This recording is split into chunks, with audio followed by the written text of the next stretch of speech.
Hello and welcome to this video, which will be whatever it is. I've just filmed my book thing, so I always feel that as I've got it set up, I might as well start the next video. We are on the 2nd of March, so we're into a new month and I've got stuff that I need to do. One of those is sat right in front of me, and I said in the February video that when my works parcel comes in, I would show you. So this is my box, and I need to get into this and then I'll show you what I've got. So bear with me while I do that.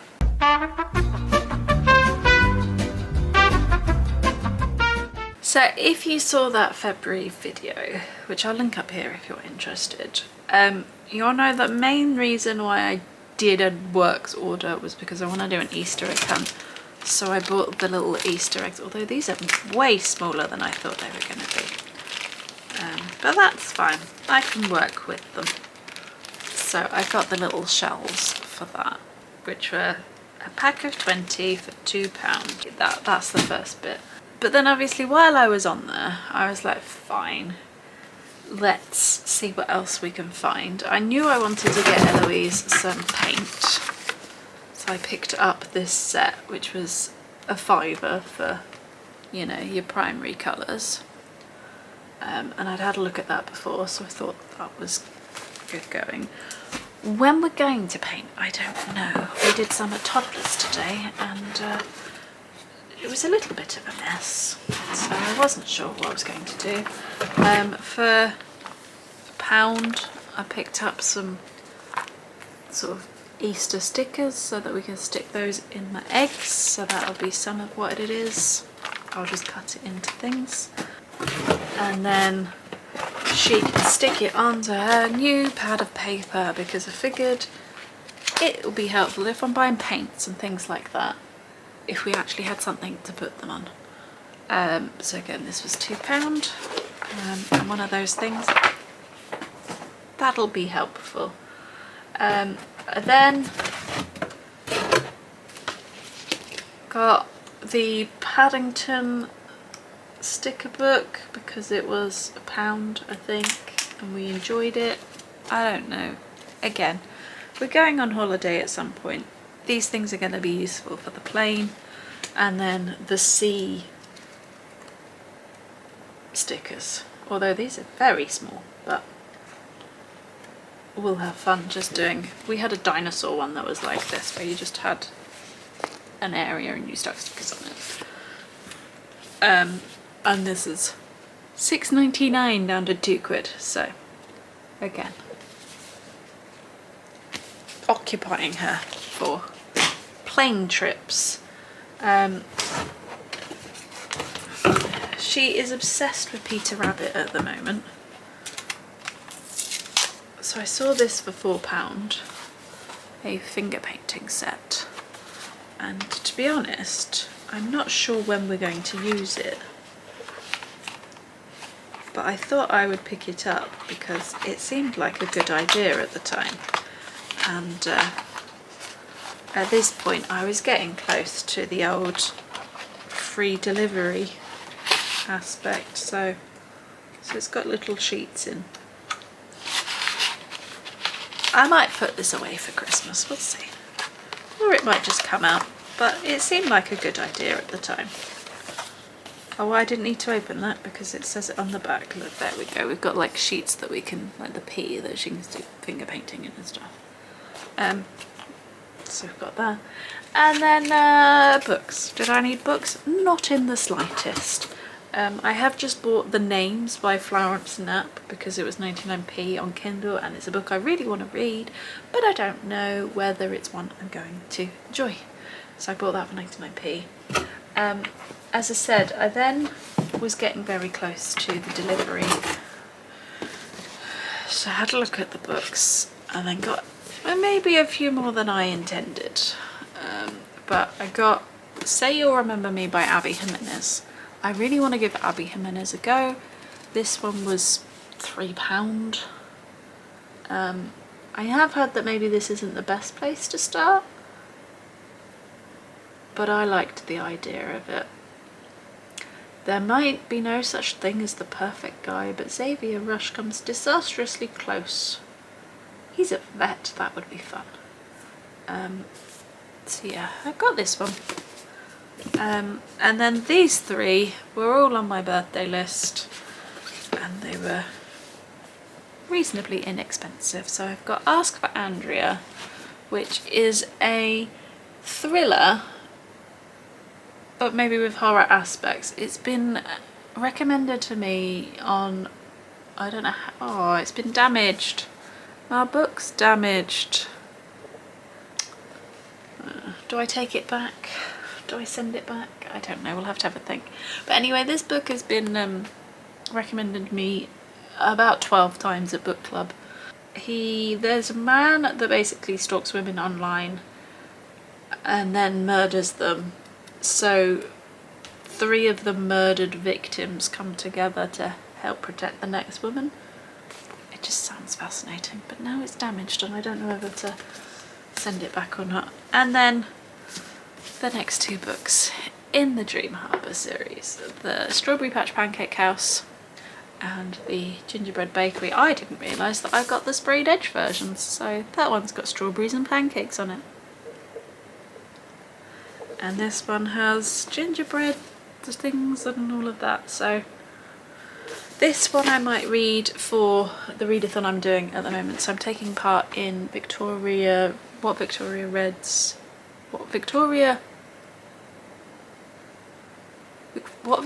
read her spring reading challenge. Sorry, my mind just went there for a little bit.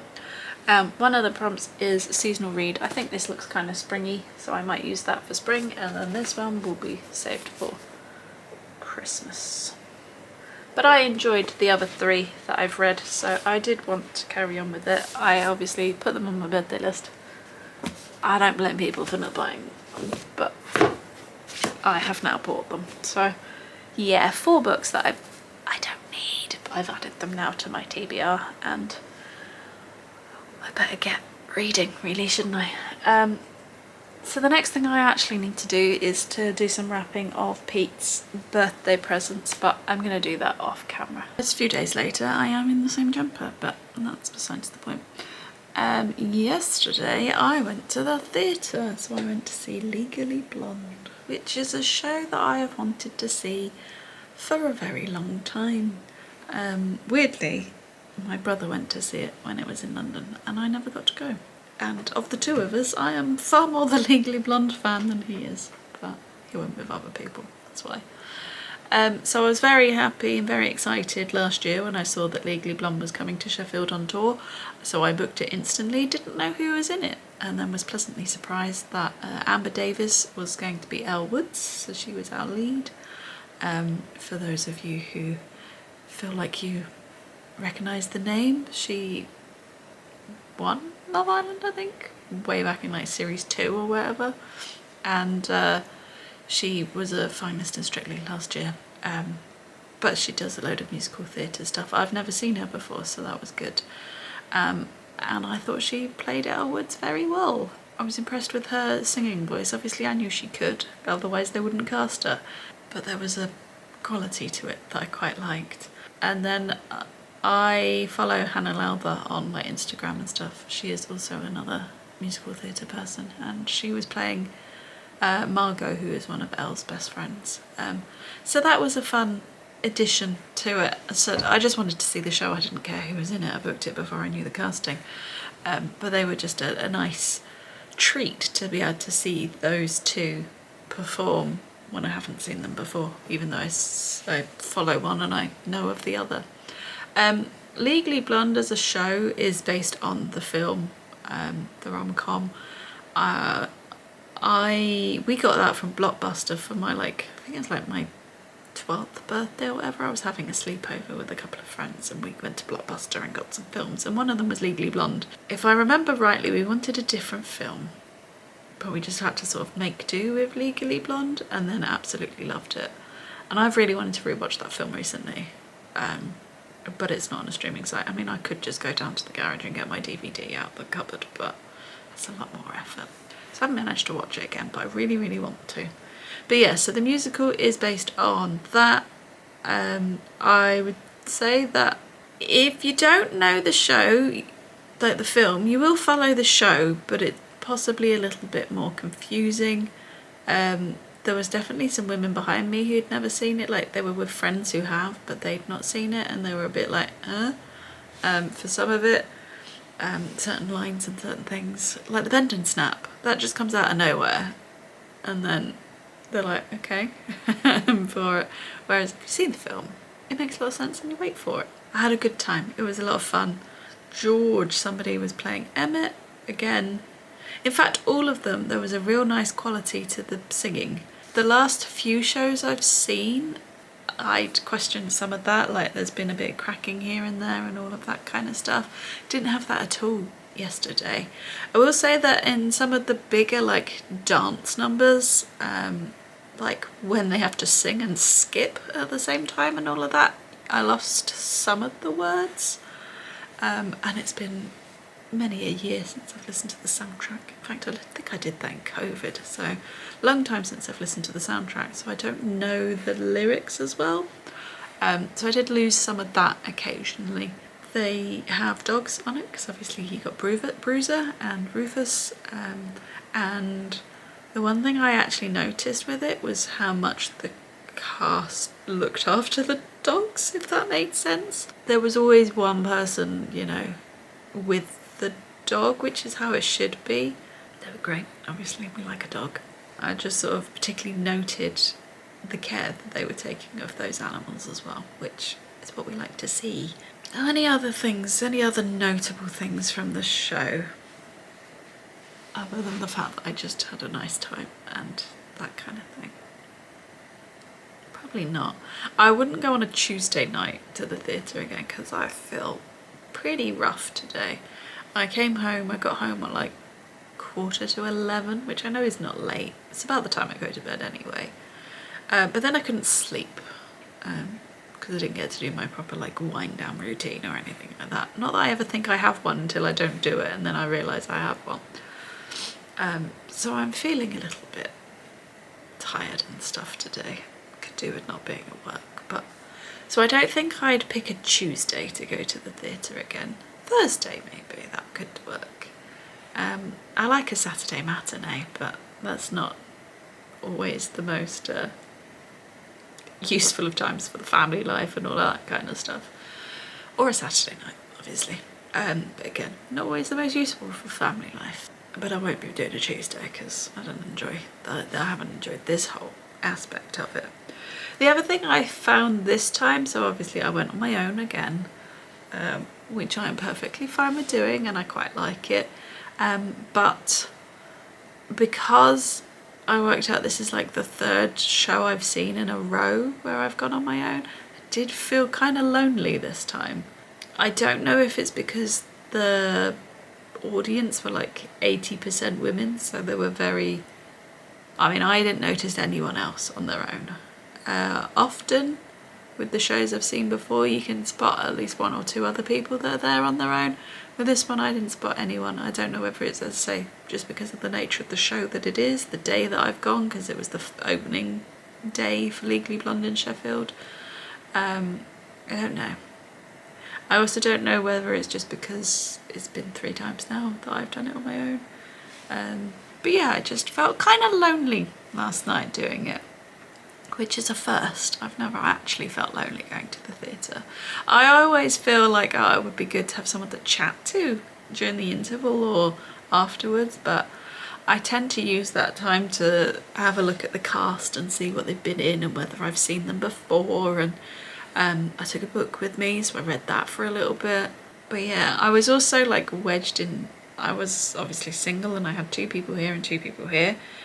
Both of them were a mum and a teenage daughter either side of me. So I was like, oh, maybe this is my life to come. Maybe I won't be coming on my own as often. But yeah, so that was a shame. I feel like it probably did take a little bit from the show just because I felt a bit lonely. But that's not to say that you should go and see Legally Blonde. Sheffield is the 3rd stop on this tour, I think, so there's a lot of dates to come. So I would recommend, if you haven't already, to go and pick up your tickets. Because, as I said, it's enjoyable. Who doesn't want to go and see Legally Blonde on a Tuesday night? So yeah, that is what I've been up to this week so far. The next 2, 3, maybe even 4 shows I'm seeing, I'm with people, so that is also a bonus to me. So yeah, good times were had. Just tired now. And I need to write up this meeting. But I figured as I had a little bit of time, I'll come on and tell you about the show. Hello. It's been a while since I spoke to you, so I thought I'd fill you in on the last few weeks. So I mentioned that I was going to go and wrap Pete's birthday presents while we've had Pete's birthday. I'm going to add in a couple of clips now and then talk to you, I think. Presents, oh, it looks like chocolates. Chocolate orange. Whoa.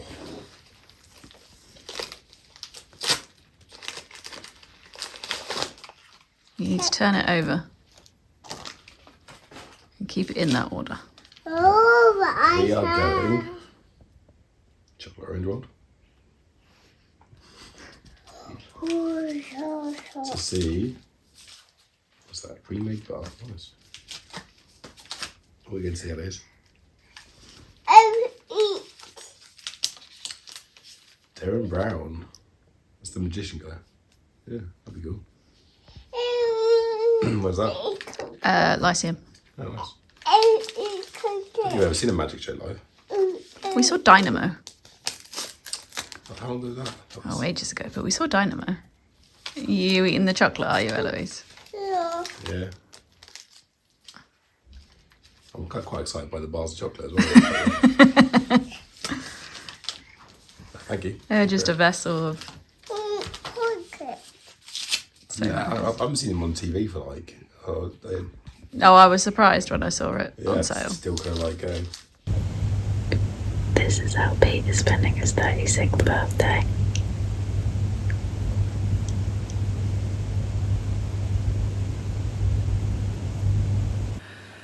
But basically, yeah, as you've seen, he didn't want to do anything, really. So we went for bagels at a local cafe that he likes. I mean, I like it too, but he likes, because that's what he wanted. And then he didn't want to do anything else for the rest of the day. We got a takeaway. We got Dave's Hot Chicken as a takeaway. It's opened recently in Sheffield. So we did that. He liked it more than I did. I thought, because the chips and the chicken basically had the same seasoning on it, it was all a bit samey to me. I preferred Popeyes when I tried that one. Oop.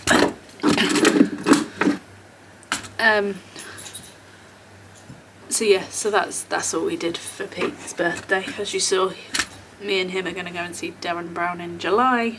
That was his present. Neither of us have seen him before, so I thought I'd take a punt and book that one and see what it's like.